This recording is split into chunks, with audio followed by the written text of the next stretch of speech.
সবাই আমরা জানি যে ডেঙ্গু কেন হয়, কিন্তু যে জায়গাগুলোতে ডেঙ্গু যে মশা বহন করে সেই মশার জন্ম হয় সেই জায়গাগুলোকে পরিষ্কার পরিচ্ছন্ন রাখার দায়িত্ব তো প্রশাসনের।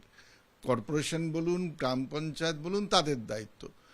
আসলে ডেঙ্গু জাতীয় অসুখকে রোধ করবার জন্য সর্বস্তরের মানুষকে অর্থবহভাবে যুক্ত করার যে উদ্যোগ নেওয়া উচিত, সেই উদ্যোগ নেওয়ার ক্ষেত্রে প্রশাসনগুলির খামখেয়ালিপনা এবং ঘাটতি, অনীহা, সেটাই কিন্তু বড় কারণ।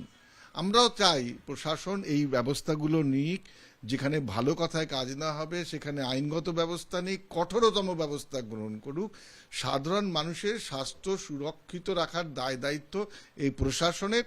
প্রশাসন যত সজাগ হবে সাধারণ মানুষ তত বেশি আশ্বস্ত থাকবেন, তারা সুরক্ষিত থাকবেন। একদিকে করোনা, অন্যদিকে ডেঙ্গি। এখনো পর্যন্ত যা তথ্য, কলকাতায় 89 জন আক্রান্ত হয়েছেন এবং কলকাতার 4টি বড় এলাকা 7, 10, 11, 12 এখানে ডেঙ্গির প্রকোপ সব থেকে বেশি বলেই জানা যাচ্ছে। তবে কলকাতা পুরসভার তরফে কি বলা হচ্ছে, আরো তথ্য রাখবো। সরাসরি অনির্বাণ বিশ্বাস আমাদের প্রতিনিধি রয়েছেন। অনির্বাণ। দেবস্মিতা, প্রথমে জানিয়ে রাখি যে ডেঙ্গুর এখনো পর্যন্ত যে সংখ্যা 89, সেই সংখ্যা নিয়ে কিন্তু পুরসভা এখনই খুব চিন্তিত নয়। কারণ তারা যেটা বলছে, গতবারও কিন্তু জানুয়ারি থেকে মে মাস পর্যন্ত ঠিক একই সংখ্যা, তো 89টি কিন্তু আক্রান্ত হওয়ার ঘটনা ঘটেছিল ডেঙ্গুতে।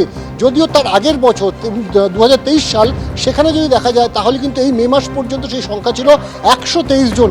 স্বাভাবিকভাবে এখনো পর্যন্ত ডেঙ্গুর যা পরিস্থিতি, তাতে কিন্তু পুরসভা খুব একটা চিন্তিত নয়। এবং একই সঙ্গে ম্যালেরিয়ার দিকটিও কিন্তু যদি দেখা যায় যে ভেক্টর বর্ন যে ডিজিজ, সেই ডিজিজ দিক থেকে ম্যালেরিয়াও কিন্তু বেশ কম সংখ্যায় হয়েছে শহরে। স্বাভাবিকভাবে পুরসভা কিন্তু যেটা বলছে যে তারা কিন্তু সতর্ক রয়েছে, কারণ এবছর যে আবহাওয়ার ইঙ্গিত রয়েছে যে বর্ষা অনেক লম্বা হতে পারে। স্বাভাবিকভাবে সেই বর্ষা যদি লম্বা হয়, এখন সবেমাত্র বর্ষা শুরু হয়েছে, এটা পিক সিজন উঠবে আস্তে আস্তে। বর্ষা যদি লম্বা হয় তাহলে কিন্তু সেক্ষেত্রে ডেঙ্গুর প্রভাব বাড়লেও বাড়তে পারে।